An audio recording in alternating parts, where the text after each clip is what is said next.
was one song that we did this morning, and it's just so beautiful, but it's not really a hymn, right? It was during the offertory, I think. Did we sing Yeah, it? Or did it was Echo Anthem by G. Young. we didn't, that was not done today. Not here, that's gonna be done in here.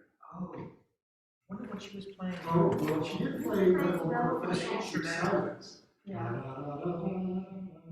Yeah. What's the name of that? It's, the hymn tune is Picardy, P-I-C-A-R-D-Y, but it's the hymn that is sung to it, I don't know if there are any others that are sung to Picardy, is Let All Mortal Flesh Keep Silence. And fear and trembling stand. Ponder nothing earthly minded, for with blessing in his hand, Christ our God to put the sin to give himself.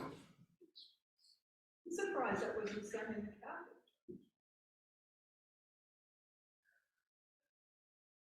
Yeah, let's see. I was saying, just wipe them all out. Music studies would be good. I thought maybe we talked, did we talk about that, or did we skip over it? I think we did last week. 324. The words. I don't know where it's flesh. Yeah, this is, we talked about this early on because this is from the liturgy of St. James. So maybe a couple weeks ago. So, yeah. Great hymn, the great tune. 17th century tune, a French carol. So we're actually getting into the 17th century today, but not so much. But the fact that this is a carol tune is somewhat, we'll touch on this in a second. So I thought we'd start just talking about 30 Years' War. Any of you know anything about 30 Years' War? Is that the French New Year? No, it's before that. It's, 1618 to 1648. is it the English Civil War? No, it's the First World War. It was, yeah, kind of. Yeah. So So it was actually it was a series of wars fought by various nations for various reasons, including religious, dynastic, territorial, and commercial rivalries. And it occurred over most of Europe, and it ended with the Treaty of Westphalia. So if you've ever heard of the Peace of Westphalia, that was what ended it. But so it started, most people would say, when the Holy Roman Emperor Ferdinand II, who was king of Bohemia, wanted to impose Roman Catholic absolutism on all of his domains, and the Protestant nobles of Bohemia and Austria said no. So it started, and then it was a lot of religious wars, but there were other things. But it really ended up being focused in the heartland of Europe, Germany primarily. And the denominations were fighting, Roman Catholics and and the Lutherans and the Calvinists, because they all had their own areas. And so everything was all entangled. So I just want to read this last thing here. The principal battlefield for all the intermittent conflicts were the towns and principalities of Germany. During the 30 Years' War, many of the contending armies were mercenaries, and they couldn't collect their pay. So they just went through the countryside, ripping off everything. It was called the Wolf strategy.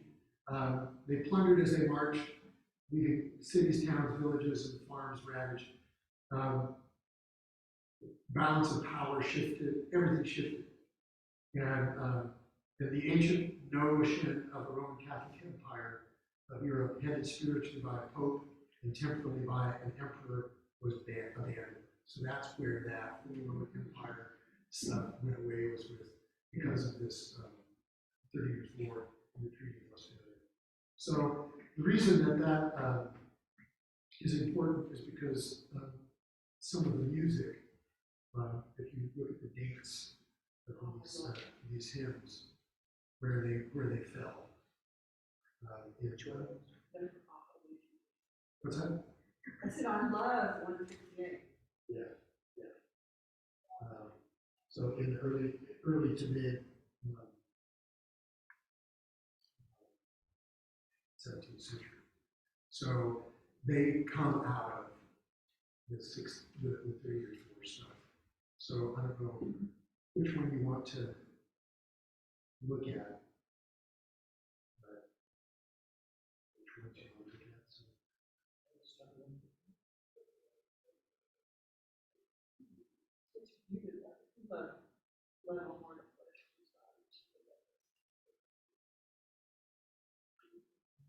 do you have some preferences?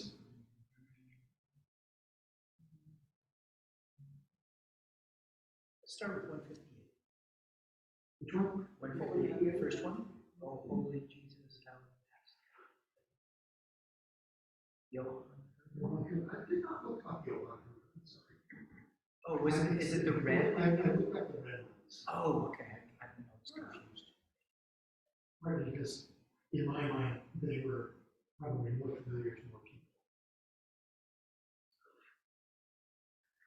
I mean, we can look at one. How about 339?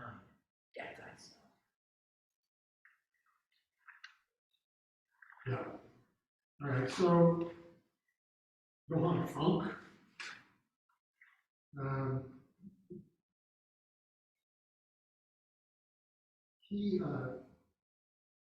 Some of these hymn writers weren't clergy. You know, they were just poets and lawyers and other things. And so Johann Frank, this guy, was a law graduate, and he graduated from the University of Königsberg, but it was the only university that was left undisturbed by the 30 years. And so all of the other universities and places like that, in Germany at least, have the 30 years war as part of their background. So he held thought to be a very good hymn writer. And his stuff, according to this, was distinguished by firm faith, earnestness, noble, pithy, simplicity of expression. And you can see here, we'll talk about pietism in a minute, but you can see in this one, the sort of movement away from that objectivity, and you see much more the sort of personal stuff, right?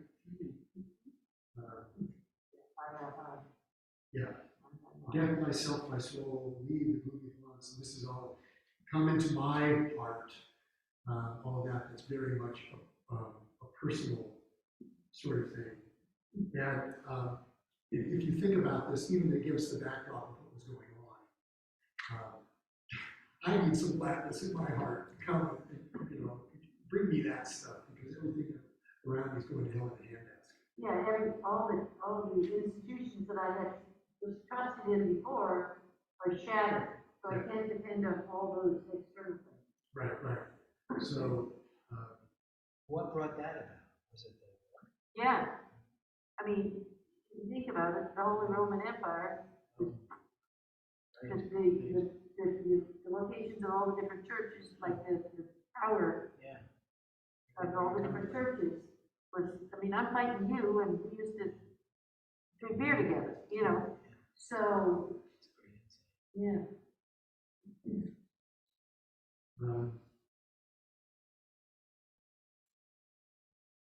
This is very much a sort of a pre-pietistic.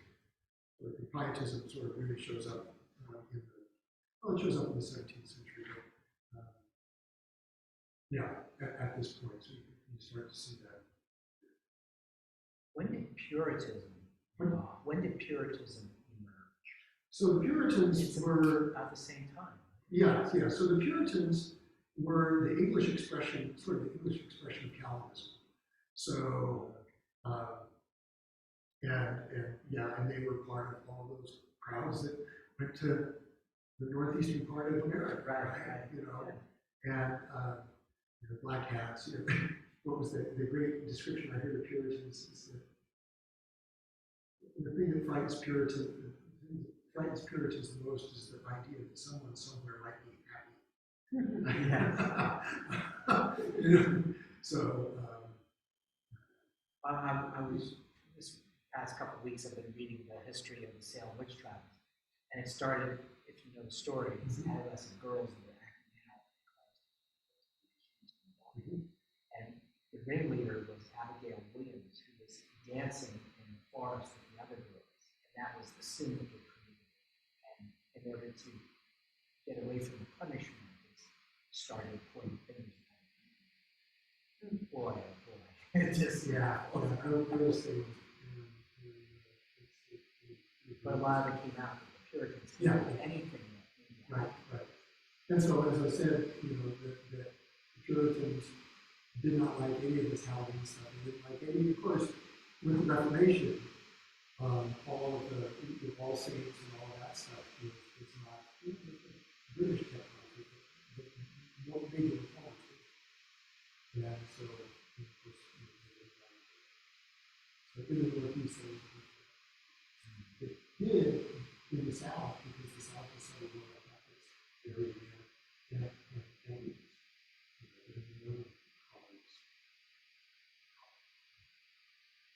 you were puzzled. I'm trying to put a word to describe all the songs in this group and the melodies. They all. I don't musical different. So, you know the melody for All Holy Jesus? And so this is. So that's kind of melancholy.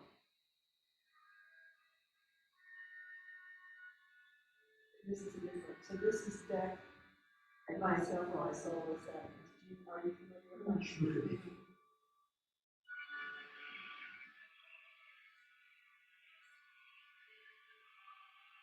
Is that familiar? Mm-hmm.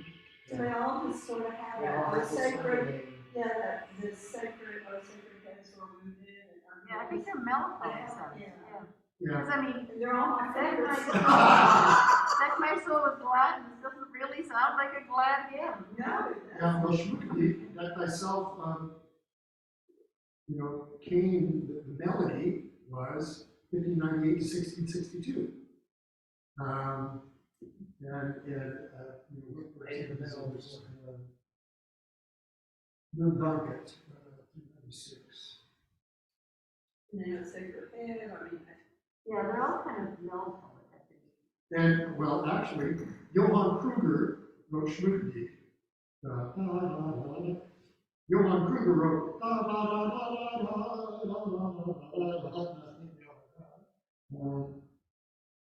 Sacred Head. That ended up Bach, I think.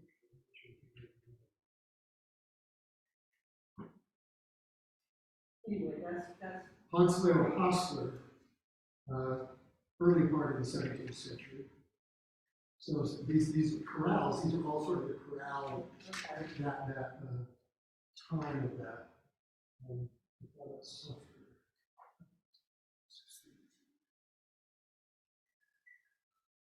Georg Newmark, 1621 to 1681. So these, even the translations were set of these hymns from that period.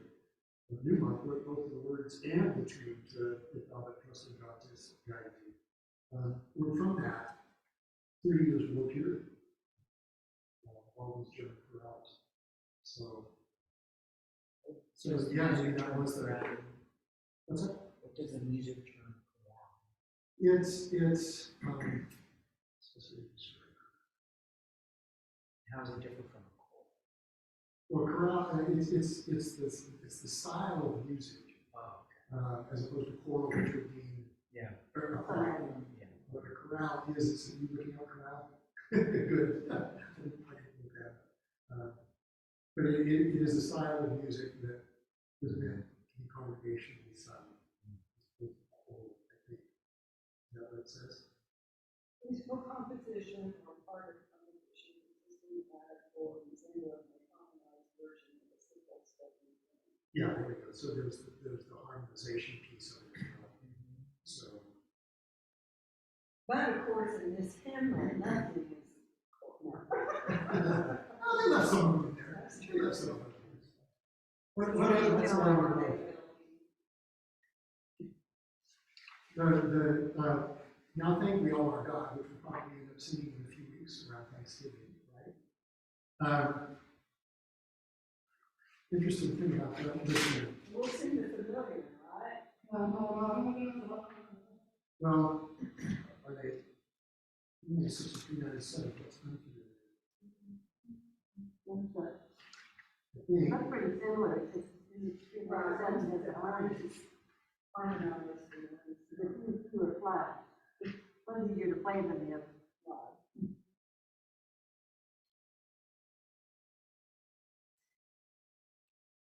Yeah, interesting. Kruger wrote both of those melodies, even though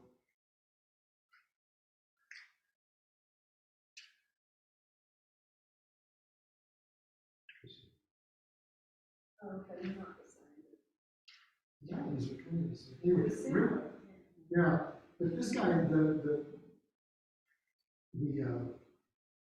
hymn writer, you know, he was the son of a coppersmith, you know, but he made his way to the University of Leipzig and became an archdeacon in a town in Saxony-Eilenburg, which was a walled city, which became a refuge for war fugitives.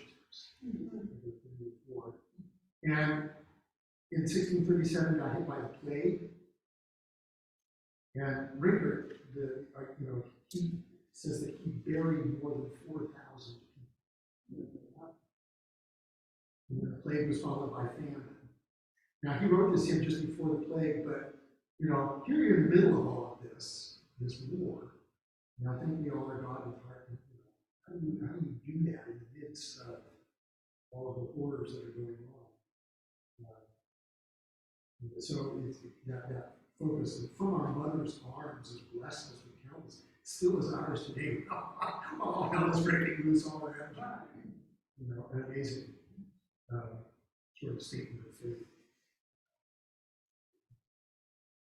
And it was originally, the original title was Little Prayer Before the Meal. The meal would be cold. Not very Anglican, you know, like the really short prayers before the meal, 2 sentences. May this bounteous God for all our life and us, and tranquil hearts and blessed peace to cheer, and bones that bear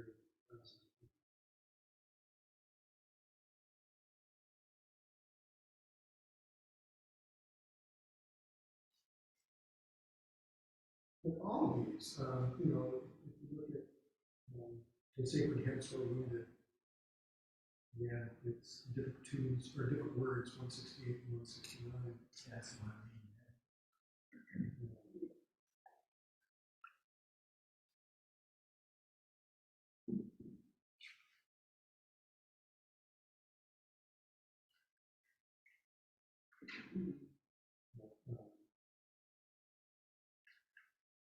This guy, son of a Burgermeister. This is actually Gerhardt translated this from Latin into German. It's part of the Latin hymn. 168. Yeah, or 169, the same words. What do the footnotes mean as far as the involvement by J.S. Bach? Where are you looking? On 168.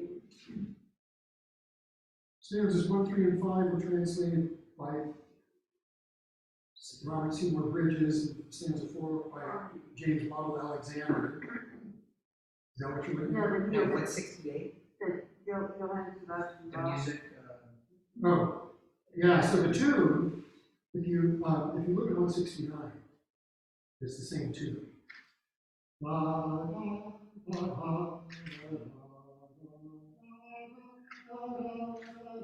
Okay, so that's the tune that Hans Leo Hassler wrote, and then Bach rearranged it into this chorale. Oh, okay. It's kind of like, you know, it's the same thing with Amati,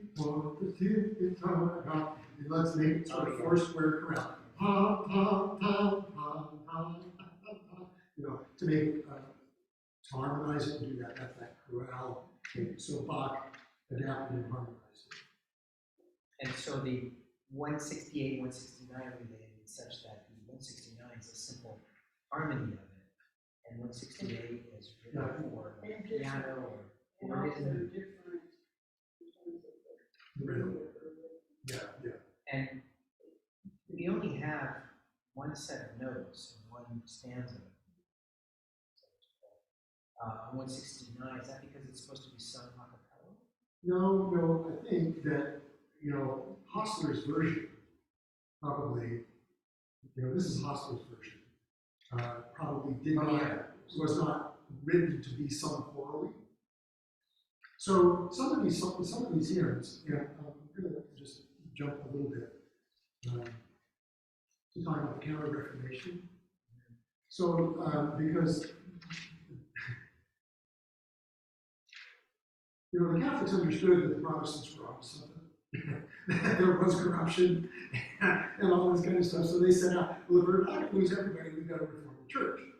And so they spent a whole lot of time in conversations and councils over a period of time developing what became known as the Counter-Reformation. And music was part of that.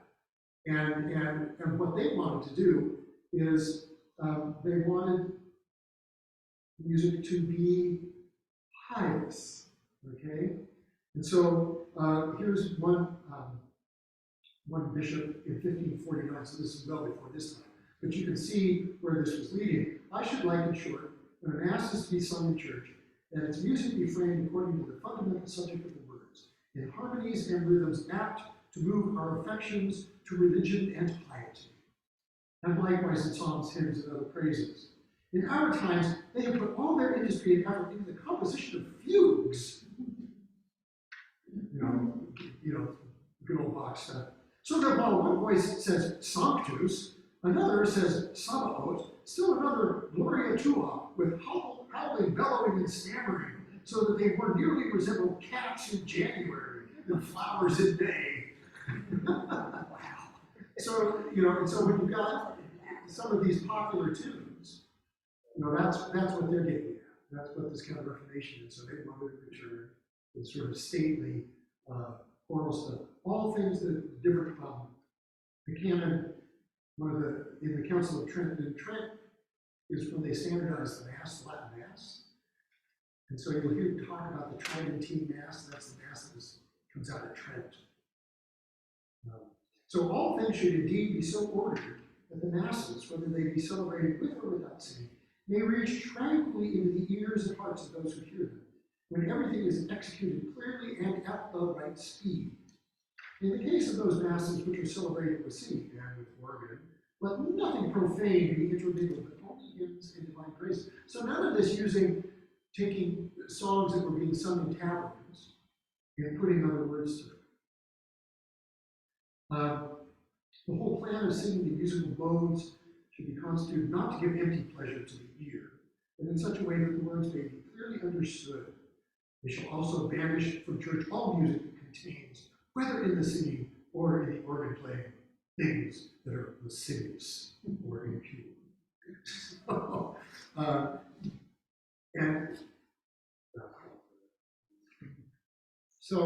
So that's this choral thing, as opposed to maybe the way that Hostler wrote that, the other one, 169. Well,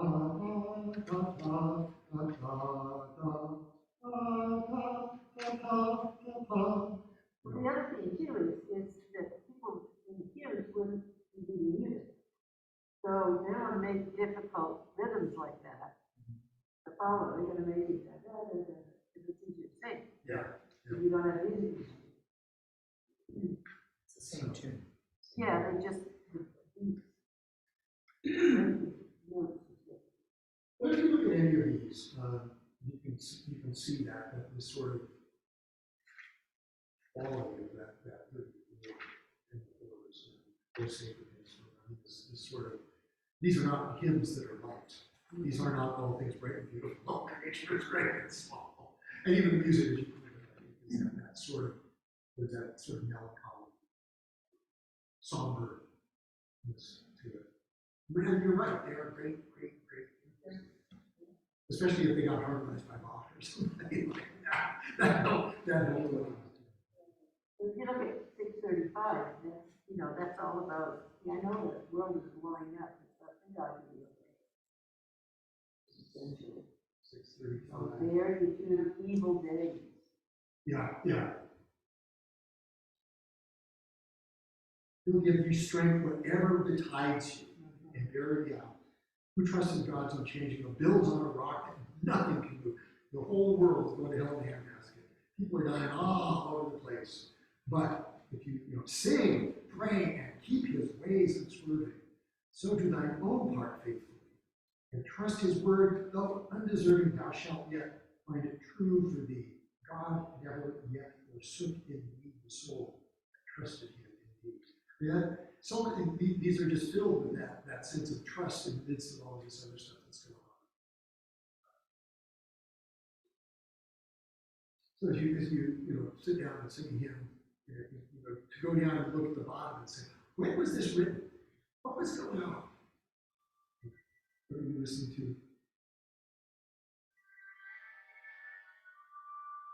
It's out at first in progress. I just needed, couldn't put it together. Oh, yeah. But all of those are I know. this section. But yeah, that choral thing is phenomenal. So I talk about the Canon Reformation. And these hymns that are up here, what's that? Jerusalem I have home. All the virgins go to their part. All of these are Catholic. Okay, so these were not were written by Catholic writers, or come from a Catholic background. So these were not written by Protestants, but there just aren't many from that period because they weren't writing for use in congregational singing. Charles Coffin, Jordan's Bank, and most of these are post 30 Years' War. Not Jerusalem, we have Now, I was going to say, Jerusalem, I have home, looking down the river, and American folk and that. But I associate it more with wagon trains. More with what?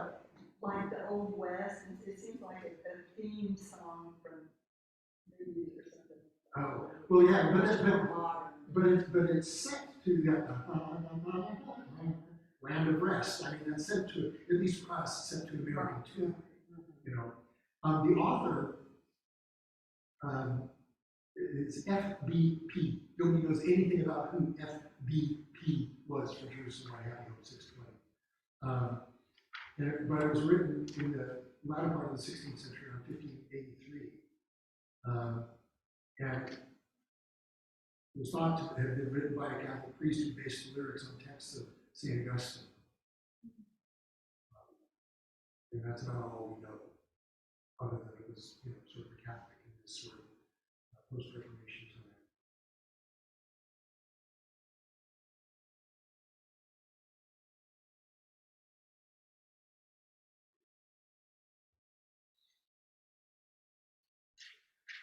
Don't know much about Jordan's Bank. Know a little bit about the author. Born in the Ardennes. And principal of the college and rector of the University of Paris. So pretty highly. He's published some of his Latin poems, and most of his hymns appeared in the Paris Breviary. So he wrote a lot. His hymns are described by a French critic as having less brilliancy than those of somebody else, but more simplicity and unction.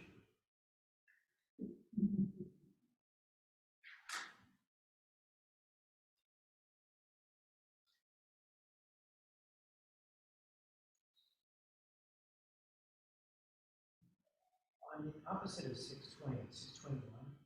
620? 621. And this is maybe a question to some. I was just curious. curious, lights opposed, terrestrial cylinder. Why was there reference to What's that? Was it a European city? It says lights oppose celestial Salem in 621. Yeah, so, So Salem can also be a shorthand for Jerusalem. oh, So the celestial, heavenly Salem, heavenly Jerusalem. Yeah, I see that. so that's the.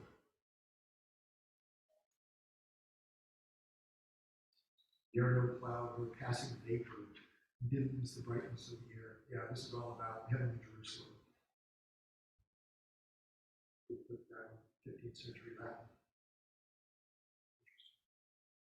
With the last two that you have there on your slide, come on, you faithful. So in my mind, it's more sun and Advent. Yeah. So did Christmas carols, as you all call them, originate in the 18th century? well, yeah, he's 18th century. John Francis Wade was an English Roman Catholic. So he wrote it in English, but he was living in exile in Douay, and for a long time the standard version of the English Bible for Catholics was the Rennes Douay version, because the English Catholics were living in exile in that part of France.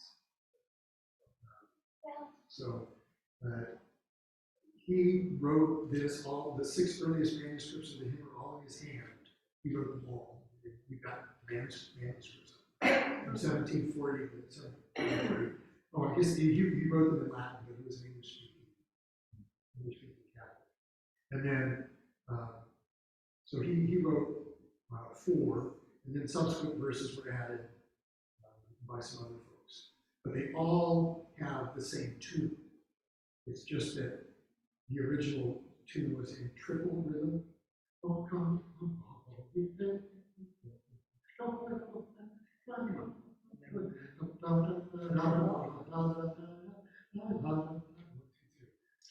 as it goes, so it changed to that duple in 1782. So, And why was he in exile? Was that opposed to well, for a long time, the Catholics were not in favor of Britain. It was not a good place to be. And so, after Elizabeth? well, this was much later than that, but still, there were a lot of Catholics who just found it hard to be living in exile. There was a book. Did we talk about this? Maybe we did. Called Why Catholics Can't Sing. Did we talk about this book?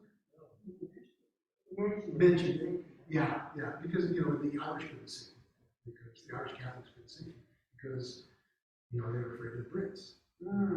So they sang, so they didn't develop hymn singing like the English did. So the problems with being of a religious minority. There were. So the last thing I want to talk about is pietism. And this is, I think, important because it had huge impact going forward. And so the movement, what's called pietism, began among German Lutherans in the 17th century. It's in the 1600s. It emphasized personal faith against the main Lutheran Church's perceived stress on doctrine and theology. They were worried about that as opposed to Christian living. So it spread, and pietistic movements keep appearing throughout Christian history. Whenever religion seems to become divorced from experience. And so English Puritanism, it went into the European continent, Dutch pietism, Lutheran hymnody, all of a sudden we see this emphasis on the personal stuff. And we saw that a little earlier.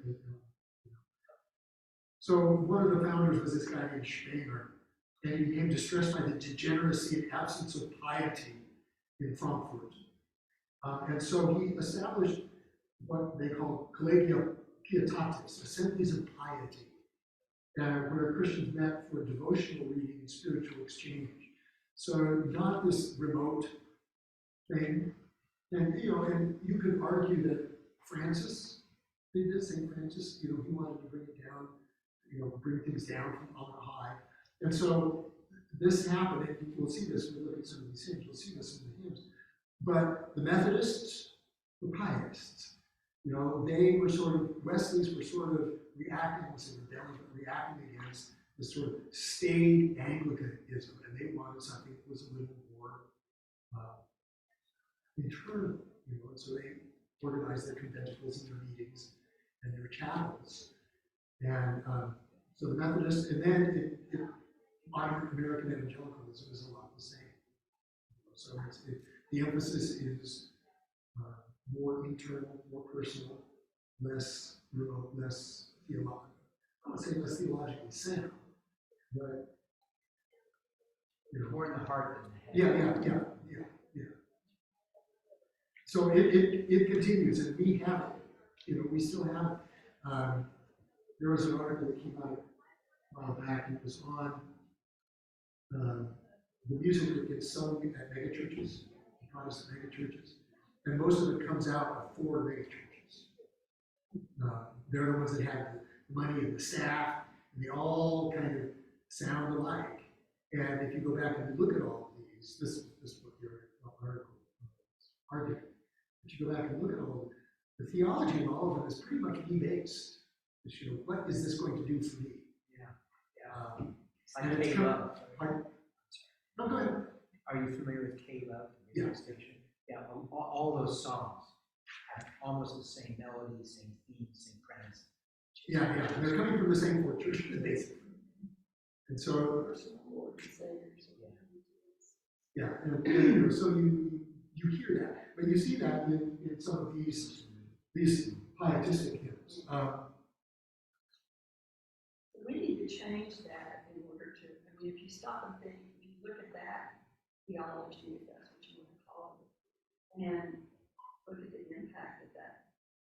How many people, if they go to church or view those churches with that me, personal Savior message, compared to what we need right now in the world, which is this, in my opinion, love and unity. That just really feeds it.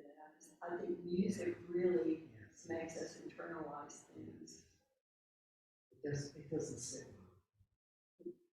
Because it's not empathetic. It's me, our culture.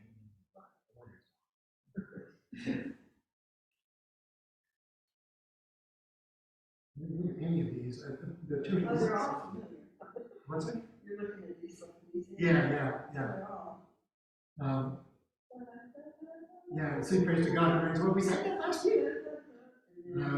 Roy, the God of love, the God of power, the God of love. This is the God of our Son with healing balm. My soul He fills, in every faith murmurs. Yeah, we'll praise God, but this is what He's doing for me, bringing healing balm. But God's almighty power hath made His gracious mercy keepeth.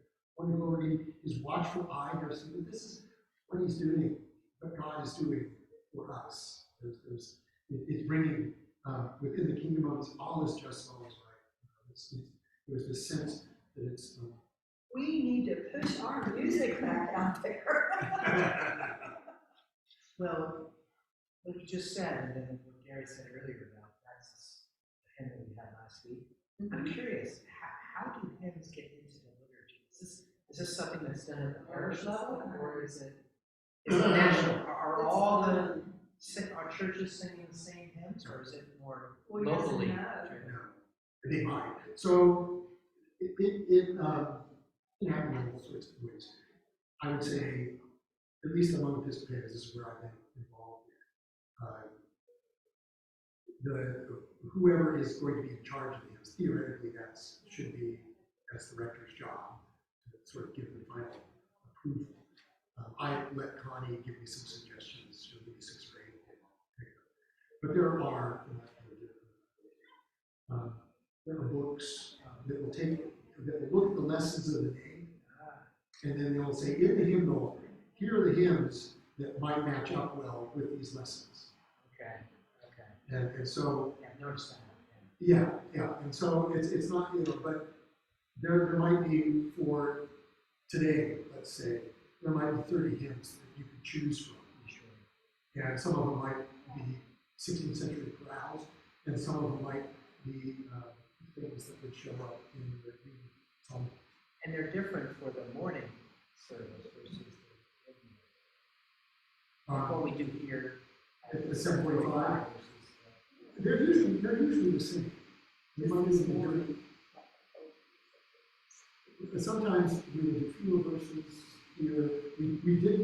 We're going to do a different tune to the last hymn. We're going to do a different tune in the other side.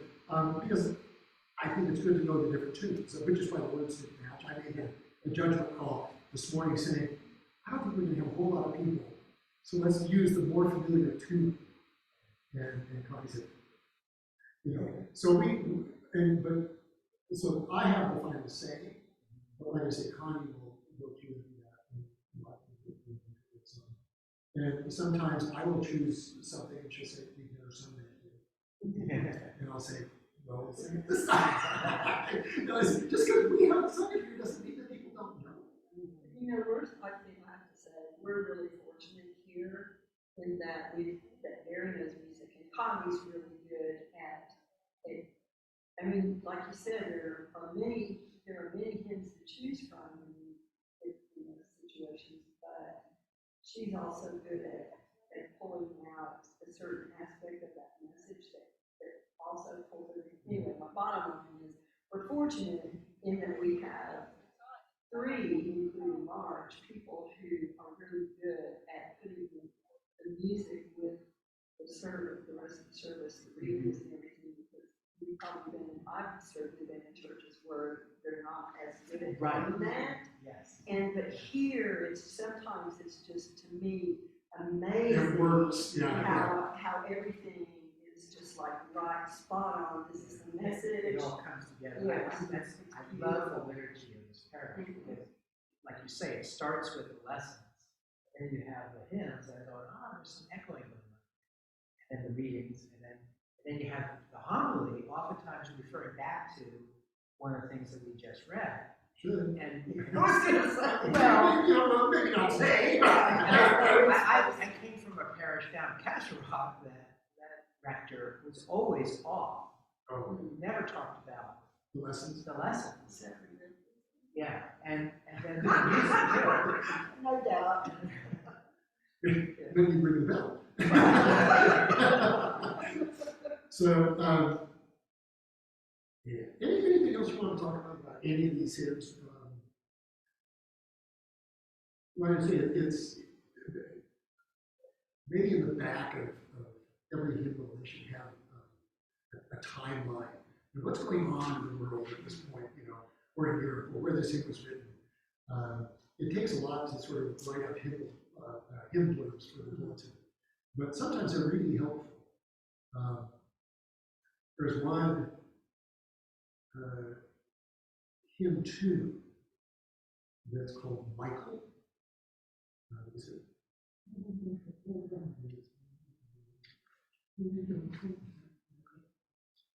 Anyway, the hymn writer, I guess, had been under some pressure. I'm trying to remember this wrong. And this doesn't show up very far. Yeah. No, this was River House. Anyway, one of these, this 665, but the tune was written right after the composer's son had died. And that's what I think was Michael. It was one of these things where the name of the tune had to do with the son who died. So those are fascinating things to think of, but also to think about some of these. We just sang this. Pardon? Didn't we just sing this? Oh, I hope, yeah, probably. Or maybe it was Bridges. I forget how that worked.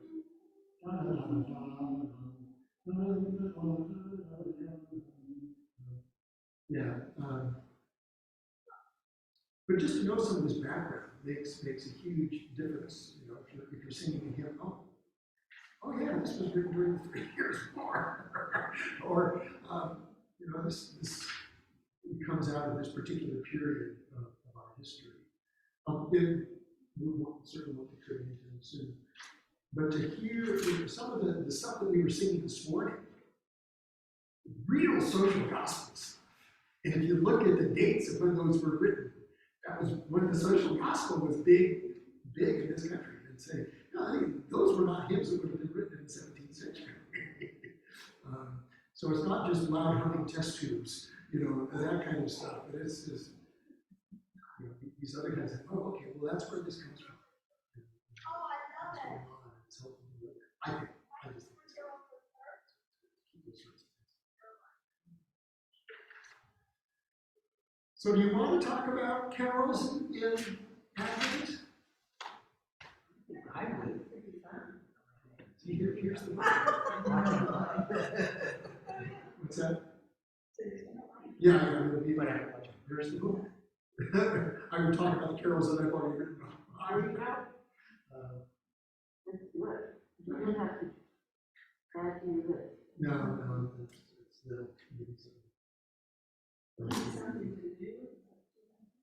it's little. I did it before. Yeah, I remember that. It was popular. A lot of people showed up. I would think it would. Okay. And it was long ago, so. there's Yeah, some people that it weren't- was didn't It see was it. it was my first fall here, so I was reaching, grabbing for anything I could, and it had to have a lot of preparation. Right, well, Thank you. Thank you. I saw a video that I sent you an email last night, got your message. I had, she put together, this is music related and creation therapy. Yes. Did you think? Yeah. It's I'll not read the creation, it was something you put together, it right? for the retreat. Yeah, I put it together, but yeah, I'll get it. You just want the one, whatever you emailed me. I need the prayer. Is that what it was? I'll have to